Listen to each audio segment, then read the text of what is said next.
Dollar सहम गया है, टेरिफ बम भी फुस हो चला है, धमकियां भी बेदम हो चली है, सारी उल्टी सीधी अटकलें और चालें धराशाही हो गई है। समूचे विश्व में डंका बजने लगा है भारत का, क्योंकि एक बार फिर से भारत के सिर विश्व गुरु का ताज रखा गया है। एक नहीं, दो नहीं, चार नहीं, विश्व के 50 देश, जी हां दोस्तों, 50 कंट्रीज हमारा अनुसरण कर रहे हैं। टेक्नोलॉजी हो या फिर सामरिक विकास और युद्ध कौशल, भारत ने अपना परचम पूरे विश्व में फहराया है। इसके अलावा आज चहुं और गूंज रहा है बस एक ही नाम, मोदी है तो मुमकिन है। क्यों? आखिर क्यों? क्योंकि एक वक्त था जब भारत विकास के लिए औरों की ओर तकता था। आज पूरा जहां हिंदुस्तान का मुरीद हो रखा है। झुकना भूतकाल हो चुका है, वर्तमान और भविष्य अब झुकाने वाले भारत का है। स्पेस हो या साइबर, हर जगह हमारा दबदबा किसी से भी छुपा हुआ नहीं है। अर्थव्यवस्था के बढ़ते कद के आगे महारथी बोने साबित होने लगे हैं, क्योंकि यह भारत का स्वर्णिम युग जो है, युवाओं में जोश है और हथियारों में रोष है, शस्त्रों में रोष है, जो नव निर्माण के विश्वकर्मा और शत्रुओं के लिए महाकाल है। दोस्तों, प्रधानमंत्री नरेंद्र मोदी जी 2014 में देश का नेतृत्व संभालने के बाद से ही अंतर्राष्ट्रीय पटल पर भारत के अग्रदूत बने हुए हैं। प्रधानमंत्री मोदी के विजन की वजह से आज दुनिया भर में भारत की धाक लगातार बढ़ रही है। दोस्तों, अंतर्राष्ट्रीय संगठनों और मंचों पर भारत की भागीदारी बढ़ी है। विश्व पटल पर पिछले ही कुछ ही वर्षों में भारत की भूमिका काफी महत्वपूर्ण हो चली है। प्रधानमंत्री मोदी की लोकप्रियता का आलम यह है कि विदेशों में बसे सिर्फ भारतीय ही नहीं, बल्कि अमेरिका के राष्ट्रपति, भूतपूर्व राष्ट्रपति बाइडेन भी सार्वजनिक रूप से मानते हैं कि वे बेहद लोकप्रिय हैं।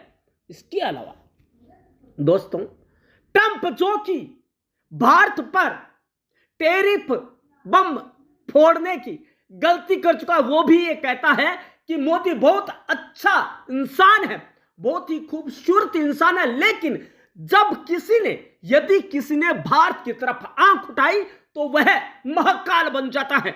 दोस्तों, इसके अलावा ऑस्ट्रेलिया के प्रधानमंत्री एंथनी अल्बनीज सार्वजनिक तौर पर कहते हैं कि Modi is the boss of the world.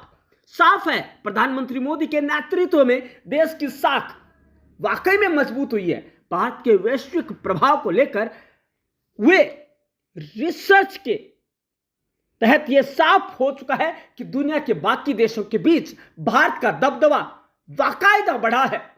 Bharat समेत दुनिया के कुल 23 देशों में वे सर्वे में 68% भारतीयों का मानना है कि प्रधानमंत्री मोदी की लीडरशिप में भारत का प्रभाव वैश्विक स्तर पर बढ़ा है। दुनिया के बाकी 23 देशों में भी यह जो रिसर्च है उसमें यह 28% लोगों का मानना है कि दुनिया भर में भारत का कद बढ़ा है। रिपोर्ट की माने तो लगभग 10 में से 8 भारतीयों के पास पीएम मोदी के प्रति सकारात्मक दृष्टिकोण है। दोस्तों, सर्वे के अनुसार यदि माना जाए तो कुल मिलाकर 79% भारतीय युवाओं ने पीएम मोदी को अपना पथ प्रदर्शक माना है। अमेरिका के थिंक टैंक सर्वे में दुनिया भर के 12 देशों के 32% लोगों का मानना है कि पीएम मोदी वैश्विक स्तर पर सही फैसला लेते हैं और लेते रहेंगे। दोस्तों, इसके अलावा भारत ग्लोबल लीडर क्यों बना? इसके पीछे वर्ल्ड लीडर में पहले पायदान पर पीएम मोदी का होना। प्रधानमंत्री मोदी ने रूस यूक्रेन युद्ध और कोरोना संकट के दौरान जिस प्रकार से देश की 125 करोड़ से ज्यादा जनता की रक्षा करते हुए पूरी दुनिया के लिए मदद के हाथ बढ़ाए हैं, उससे वे लगातार दुनिया के सबसे लोकप्रिय और शीर्ष नेता बने हुए हैं। ब्रिटेन ने पहली बार किया यूएनएससी में स्थायी सदस्य का समर्थन। जी हां दोस्तों, जब कुछ देश एक तरफ हो गए थे तो रशिया, ब्रिटेन जैसे देशों ने भारत का जो यूएनएससी है, संयुक्त राष्ट्र सुरक्षा परिषद, उसमें वीटो और उनकी स्थायी सदस्यता के लिए वकालत की है। दोस्तों, इसके अलावा यदि हम देखें तो भारत ने हर जगह अपना परचम फहराया है।